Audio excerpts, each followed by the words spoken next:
Welcome to golden screens. Maharashtra Socrates. British వారు మనపై పెత్తనం చెలాయించడానికి మనలో ఉన్న నిరక్షరాస్యతే కారణమని భావించి అందరూ విద్యావంతులైతే దేశం ఎంతో పురోభివృద్ధి చెందుతుందని భారతదేశంలో విద్యను ప్రోత్సహించడానికి పూణేలో సర్వెంట్స్ ఆఫ్ ఇండియా అనే సొసైటీని స్థాపించాడో మహానుభావుడు.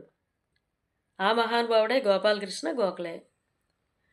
1905 జూన్ 12న స్థాపించిన ఈ సొసైటీ అనేక పాఠశాలలు, గ్రంథాలయాలు స్థాపించింది. తద్వారా ఎంతోమంది విద్యావంతులు తయారయ్యారు. 1866 మే 9న మహారాష్ట్రలో జన్మించిన గోఖలే భారతదేశంలో విద్యా సంస్కరణలకు, బలమైన న్యాయానికి, సామాజిక మరియు ఆర్థిక పురోగతికి విద్య కీలకం అని విశ్వసించారు. భారతదేశంలో విద్యా నాణ్యతను మెరుగుపరచడానికి అవిశ్రాంతంగా కృషి చేశారు. 6 నుండి 10 సంవత్సరాల వయసు ఉన్న బాలబాలికలకు ప్రాథమిక విద్యను అందించాలని గోఖలే సూచించి అందుకుగాను ఒక బిల్లును రూపొందించారు. నాటి బ్రిటిష్ ప్రభుత్వాన్ని కూడా ఈ బిల్లు ఆకర్షించింది. భారత స్వాతంత్రోద్యమంలో మితవాద నాయకుడిగా పేరు పొందిన గోఖలే మహాత్మా గాంధీకి రాజకీయ గురువు.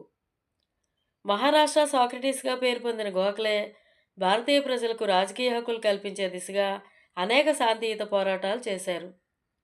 గోఖలే పవిత్రమైన గంగానది లాంటి వారని గాంధీజీ భారతదేశ వజ్రవాణి బాలగంగాధర తిలక్ ప్రశంసించారు.